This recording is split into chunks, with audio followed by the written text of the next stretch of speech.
that perhaps standards should not be spelled out too specifically, or utilities kind of get into this compliance mode of trying to meet the standards instead of safeguarding the systems. We want to push everybody to be one step ahead of the guys that are trying to disassemble things, and so we don't want to get them focused on just checking the boxes off. We need them to be thinking ahead every single day.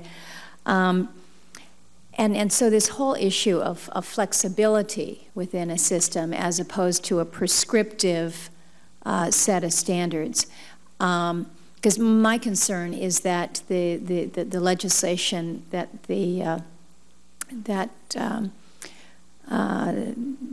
is being considered right now, not the Secure IT, but what is coming out of Homeland, is a more prescriptive approach. Can I ask each of you to speak just to that issue as to the need for flexibility in this area that allows us to be a little more nimble rather than just complying with a set of standards? And we'll just go from you, Mr. McClellan, on down.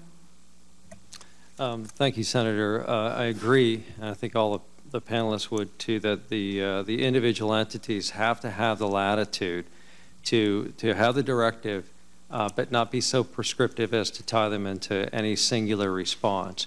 On the other hand, though, someone needs to make certain that the mitigation act is effective.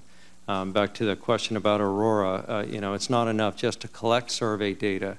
It's important to verify the mitigation. So I agree. I think the standard needs to compel action, but provide the latitude that the individual entities might need to address the issue on their systems. Yeah, definitely. I think standards need to be flexible. They shouldn't be overly prescriptive because you want them to stand the test of time.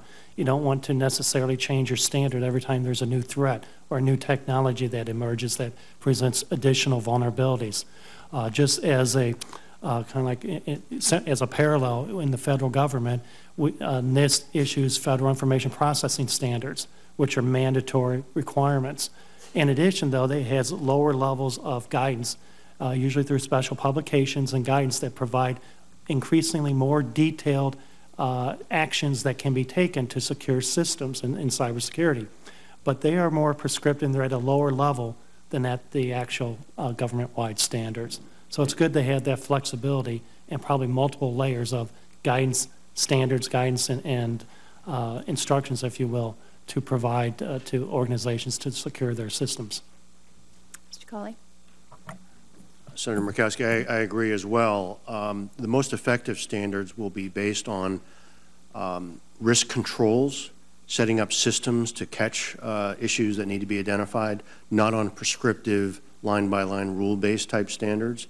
We are adopting those risk controls in the version 5 standards. We're looking at the NIST model. We've extracted from their set of standards the ones that we think would work in the power system, and we're fleshing those out within those standards.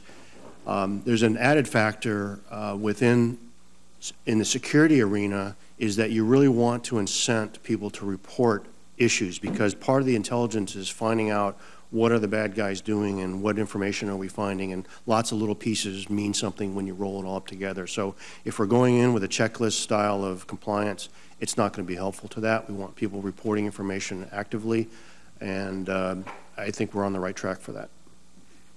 Mr. Snitchler. Senator, at the risk of saying me too, I would agree with the comments made by the prior panelists. I think the flexibility that you have suggested necessarily moves into that resiliency that can be developed by the multiple utilities that we regulate, taking a different approach to achieve the same objective. That diversity of approach to solving a problem also potentially has the ability to keep an entire system from being knocked down, because instead of targeting one set of security concerns, you're looking at more than one set and ways that that problem may have been solved, and has the ability to require far more effort on the part of those who would do ill will to the electric grid, or to those who may be seeking to try and damage the country. I think also by moving away from a prescriptive check the box, as you describe it, list is helpful in that we are then charging the utilities that we regulate with being as far as they can one step ahead of and evaluating all the threats, whatever they may be. And I know that I've been to at least one utility in Ohio's command center where they're doing just that, and have retained security folks to deal with those issues in an effort to ensure that they are viewing all the potential sources of entry and all the potential manners in which they can respond and block those out at various levels within their system. Thank you, Mr. Chairman.